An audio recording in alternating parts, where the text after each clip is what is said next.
Risque du prix de l'électricité. Pourquoi les carburants de synthèse pour avion pourraient retourner le marché? Pas sûr que ça retourne le marché de la voiture particulière, mais bon. Les carburants de synthèse e-fuel réservés à l'aviation pourraient être responsables d'une hausse généralisée des prix d'électricité, y compris pour les particuliers en cause, une taxation injuste, 10 fois supérieure pour les particuliers. Ça, c'est pas terrible par contre. L'ensemble des citoyens risquent de subir une injustice énergétique au profit d'une minorité aisée. C'est ce que révèle une étude récente démontrant que le niveau de taxe sur l'électricité destinée à la production d'e-fuel pour l'aviation est nettement inférieur à celui imposé aux ménages. E-fuel, carburant synthétique ou encore électrocarburant, ces solutions s'avèrent prometteuses pour décarboner différentes filières difficiles à électrifier, dont l'aviation dans le contexte de la transition énergétique. L'UE prévoit ainsi qu'à l'horizon 2050, au moins 35% des carburants utilisés dans le transport aérien devraient être constitués de ces technologies moins polluantes, qui font partie des Sustainable Aviation Fuel, pour carburant d'aviation durable. La fabrication de ces e-fuels nécessite d'importants volumes d'électricité achetée à prix cassé. Selon une étude récemment publiée dans la revue Climate Policy, le coût de l'électricité à l'usage domestique serait jusqu'à 3 fois supérieur à celui payé pour la production de ces carburants du futur. La situation reflète une injustice énergétique et est susceptible d'entraîner une hausse généralisée des prix au détriment de la majorité des citoyens qui pour la plupart voyagent rarement, voire jamais en avion. Ah ouais, alors ça c'est abusé. Est-ce qu'il faudrait pas plutôt taxer les billets d'avion? Finalement, ça serait le plus juste, mais bon, ça suffirait peut-être pas, quoi. Avant d'aller plus loin, notons que l'étude classe les besoins en électricité en 3 catégories. Les besoins primaires qui se rapportent aux usages essentiels, chauffage, éclairage, cuisson et divers autres usages domestiques.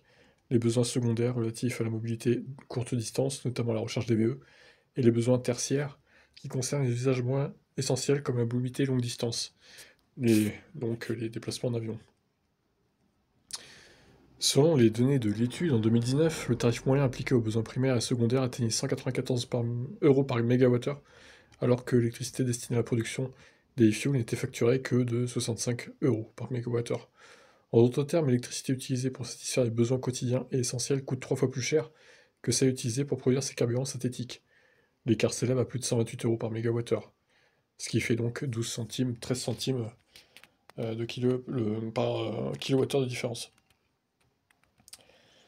Cette différence tarifaire s'explique principalement par les avantages fiscaux dont bénéficie l'électricité destinée à la production des e-fuels.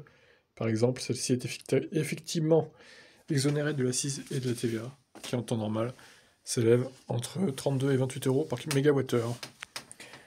La contribution tarifaire d'acheminement, c'était quant à elle, n'est que de 0,5 à 0,7 euros par mégawattheure.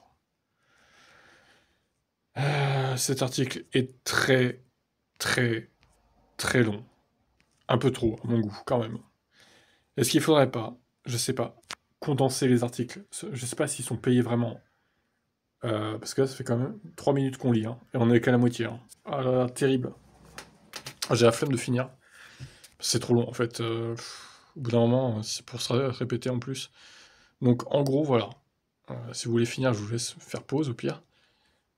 Clairement, il y a une injustice totale avec ce fameux carburant synthétique, et c'est pas normal. Donc si c'est le contribuable qui doit payer, alors que nous, perso, je prends jamais... J'ai pris 2 fois l'avion dans ma vie. Voilà, pour vous dire. Donc ce serait tellement injuste, au final. Donc...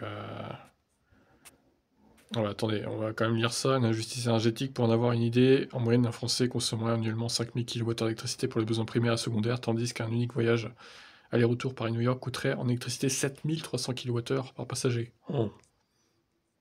L'étude indique même que l'électricité requise par les 1% les plus riches de la population de l'UE pour la mobilité aérienne atteindrait 200 000 kWh, dans une hypothèse de 100% de e-carburant. Ouais, c'est injuste. Bah, de toute façon, le monde est injuste. De toute façon, c'est pas prêt de s'arrêter. Hein. Bon, qu'est-ce qu'il faudrait faire? Moi, je pense qu'il faudrait taxer les billets de ceux qui prennent les avions pour essayer de compenser, mais je sais bien que peut-être que ça suffirait pas, du coup. Alors, qu'est-ce qu'on fait, quoi? C'est une bonne idée, hein, techniquement, les e-fuels, ça reste plus propre que les carburants fossiles. Mais bon, si c'est pour qu'on paye alors qu'on prend jamais l'avion, ouais, il y a un petit hic là quand même.